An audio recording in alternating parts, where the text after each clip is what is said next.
ഇന്ന് തന്നെ ഡൗൺലോഡ് ചെയ്യൂ. കാണൂ നിങ്ങളുടെ ഫേവറേറ്റ് ഷോസ്.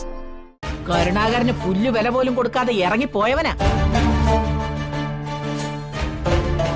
അഹങ്കാരത്തിന് കയ്യും കാലും വെച്ചവരായി ഈ നാശങ്ങള്. അവരെ തിരിച്ചു വിളിച്ച് ആരതി ഒഴിഞ്ഞ് പിടിച്ചു കയറ്റാൻ അവരെന്താ വട്ടം പിടിച്ചോ?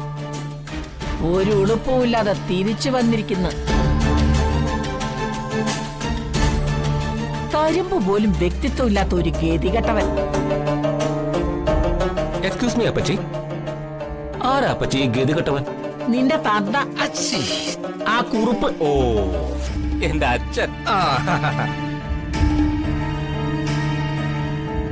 അപ്പച്ചിക്കും അച്ഛനും ഒക്കെ ഒരേ ബ്ലഡ് അല്ലേ? അപ്പോ അപ്പച്ചിയുടെ ഗുണമല്ലേ അച്ഛനും കാണും. ജിതേന്ദ്ര,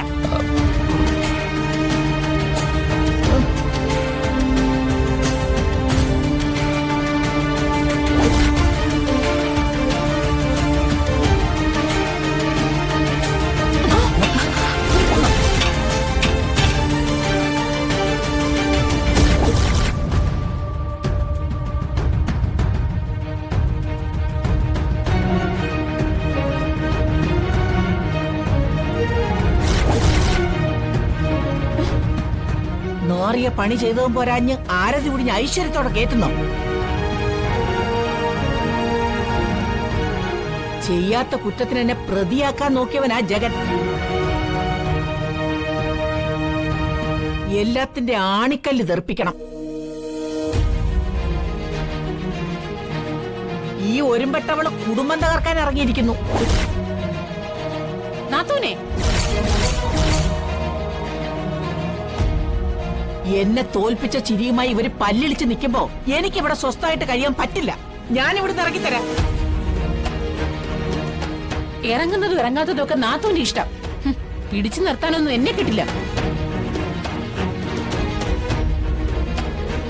ഇനി ഈ വയസ്സുകാലത്ത് എന്റെ രക്തത്തിൽ പിറന്ന മകനും അവന്റെ ഭാര്യയുമാണ് ഭർത്താവിന്റെ സഹോദരിയെക്കാളും എനിക്ക് വലുത്. അവരിവിടെ തന്നെ കഴിയും. അതെ, കുറുപ്പിന്റെ ഭാര്യയുടെ തീരുമാനോ ഉറപ്പുള്ള തീരുമാനം. നിങ്ങൾ കേറി വാ മക്കളെ, വാ.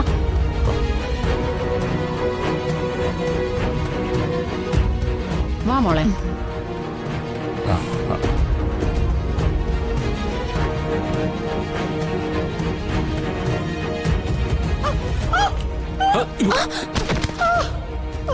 അയ്യോ അയ്യോ അയ്യോ, എന്റെ നടു പോയി. അത് കലക്കി. വരുന്ന പറ്റിയോ അപ്പച്ചി? ഇനി എന്ത് പറ്റാൻ? അപ്പച്ചി കുഴിച്ച കുഴിയിൽ അവസാനം അപ്പച്ചി തന്നെ വീണു. ഇതാണ് ഈശ്വര നിശ്ചയം. മനസ്സിലായ?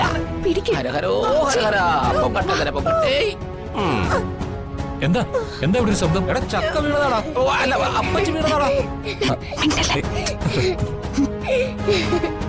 അപ്പച്ചി, ആരതിയിലെ വിളക്കുതിരി എണ്ണയിൽ മുങ്ങി കെട്ടുപോകാതെ നീട്ടി വെക്കേണ്ട ആളാ അപ്പച്ചി. ആ അപ്പച്ചി തന്നെ തിരി എണ്ണയിലേക്ക് വലിച്ചിട്ട് കെടുത്തി. അപ്പൊ അത് ഈശ്വരനെ പിടിച്ചു കാണില്ല.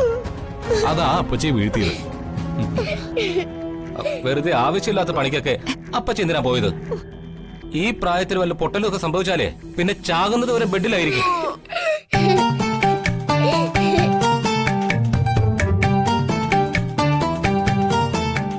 മാനത്തെ കൊട്ടാ